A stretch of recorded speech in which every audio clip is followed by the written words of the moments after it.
हम असलम सिद्दीकी और आप देख रहे हैं यूपी अब तक। इस विधानसभा का चुनाव का दौर शुरू हो चुका है। तमाम प्रत्याशी वोट मांगने क्षेत्र में निकल चुके हैं। हमारे बगल में आर.के. मिश्रा जी मौजूद हैं।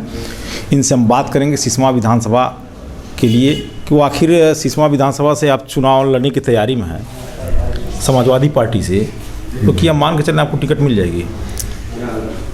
हम राष्ट्रीय अध्यक्ष पर विश्वास करते हैं और जिस उद्देश्य से हमको लाए होंगे पार्टी में और 1.5 साल के परीक्षण के उपरांत मुझे लाए हैं। मैं तो ये मानता हूँ कि सोशल इंजीनियरिंग की जो परफेक्टनेस उनके अंदर है और उन्होंने कुछ सोच समझ के कि इंजीनियर को लाए होंगे। और मैं तो जनसेवा का सेवा इस विधानसभा में पिछले 20 वर्षों से कर रहा हूँ और जन जन से वाकिफ़ हूँ। जन जन के घर पर मैं चौखट पर चुमा हूँ, संघर्ष किया हूँ, जनता की लड़ाई लड़ा हूँ। अच्छा, इस सिसवा विधानसभा में आपकी निगाह से क्या क्या समस्याएं हैं? सबसे बड़ी यह है कि यहाँ की औद्योगिक विकास, जो यहाँ के किसानों की रॉ मटेरियल्स हैं, उसका उपभोग, उसकी भी कीमत मिले। उससे जो है क्या मार्केटिंग होगी और रोज़गार भी डेवलप होगा और साथ साथ में लोगों में जब आर्थिक विकास होगा तो लोगों में एक अच्छी सोच और भावनाओं के साथ, अच्छी तरक्की के साथ विधानसभा और परिषद का विकास होगा। और दूसरी बात है कि यहाँ जो प्राकृतिक संपदा है, यहाँ की जो अब तक जनप्रतिनिधि रहे हैं, चाहे सामंतवादी सोच के लोग रहे जो यहाँ गुलाम समझते रहे, चाहे आज जो जनमानस को शोषण करने के लिए जो रैकेट दलाली के या अधिकारी माध्यम से कर रहे हैं, ये लोग उन प्राकृतिक संपदाओं का दोहन शोषण करके सिर्फ अपने स्वहित में उपयोग किया है इन्होंने। जनहित में जो उपयोग होना चाहिए प्राकृतिक संपदा का, नौजवानों को अग्रेसिव डेवलपमेंट का, शिक्षा का, एक तकनीकी शिक्षा का उच्च केंद्र होना चाहिए और यहाँ जो है उद्योग लगना चाहिए, रॉ मटेरियल का उपयोग होना चाहिए। इन सब चीज़ों को जो आप समझ लीजिए कि नेपाल का बॉर्डर का जुड़ा हुआ क्षेत्र है, जो यहाँ का समझिए कि एक सबसे बड़ा समृद्धशाली शहर होना चाहिए, वो है भी ये। इससे बड़ा किसान समृद्ध, यहाँ अगर किसानों को सुविधा दिया जाए, इससे बड़ा समृद्धशाली किसान और कहीं नहीं होंगे।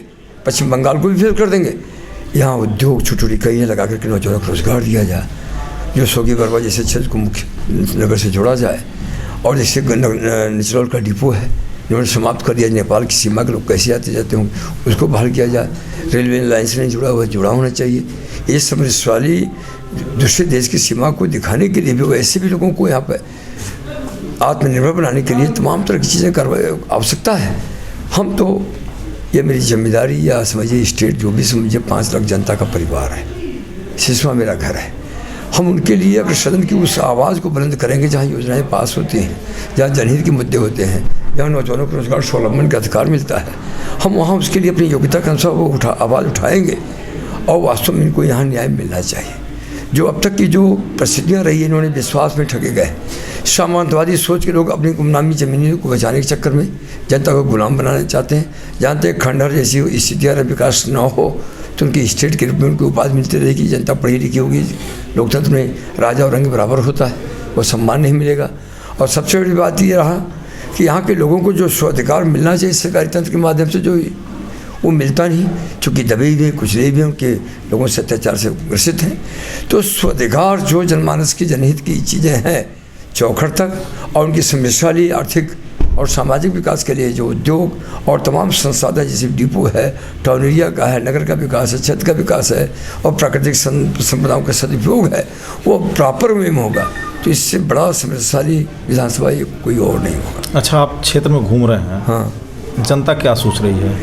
देखिए, जनता बड़ा स्पष्ट सोच रही है कि जैसे ठगी से महसूस हो रही है। जो खाली भावनात्मक मार्केटिंग करके जो जनता ने वोट दिया, एक तरफा वोट दिया, ऐसे बेद को वोट दिया जिसके बारे में जानते थे कि चरित्रवान नहीं है, चरित्रहीन है, तमाम है, लेकिन मोदी योगी पर विश्वास करके वोट दिया। लेकिन मोदी योगी जी का जो सरकार रही है, जनता को क्षण शोषण करने वाली रही, दोहन करने वाली रही। योजनाओं का लाभ पूंजीपतियों को तो मिला, लेकिन शोषण दोहन के शिकार यहाँ जनता, किसान हुआ, व्यापारी हुए, मध्यम व्यापारी हुए, नौजवान बेरोजगारी के रूप में हुआ। और सबसे पहले जो उनके पास पूंजी संपत्ति थी, कोरोना काल में सब क्षण हो गया और महंगाई चरम पर है। वो आज के तारीख में अपने चौखट पर जो है वो सशक्ति हुई अपनी व्यवस्थाओं के साथ अपना दुर्दशा भोग रहे हैं। जनता ठगी महसूस कर रही है और निश्चित तौर पर जनता जो है इसका जो बोल नहीं पा रही है, भय बस या जो भी कुछ कारण है प्रताड़ना यातना से, वो जवाब देगी। और इसी नाते कहा जा रहा है कि माननीय राष्ट्रीय अध्यक्ष अखिलेश यादव जी समता मूलक समाज की संस्थापना के लिए इनकी जो सोच बनाई हुई है हर समाज वर्ग के और आर्थिक तरक्की का और नौजवानों को रोजगारी का और स्वावलंबन का, वो निश्चित तौर पर जनता इस बात पर सोच रही है और माननीय अखिलेश यादव जी मुख्यमंत्री होंगे होंगे होंगे। अभी ये आर के मिश्रा जी से हमारी बात हो रही थी, ये प्रबल दावेदार हैं समाजवादी पार्टी से, टिकट मिलना तो अलग बात है, जो पार्टी का निर्णय होगा इन्हें मानना पड़ेगा। लेकिन इसमें जो चर्चाएं चल रही हैं जनमानस में ये छाए हुए हैं, और आज एक कार्यक्रम था कटहरी बाज़ार में, वहीं आए हुए थे।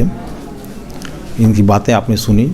आप देखते रहिए यूपी अब तक। यूट्यूब पर देख रहे हैं तो चैनल को सब्सक्राइब करिए, और फेसबुक पर देख रहे हैं तो पेज को लाइक करिए और शेयर करिए।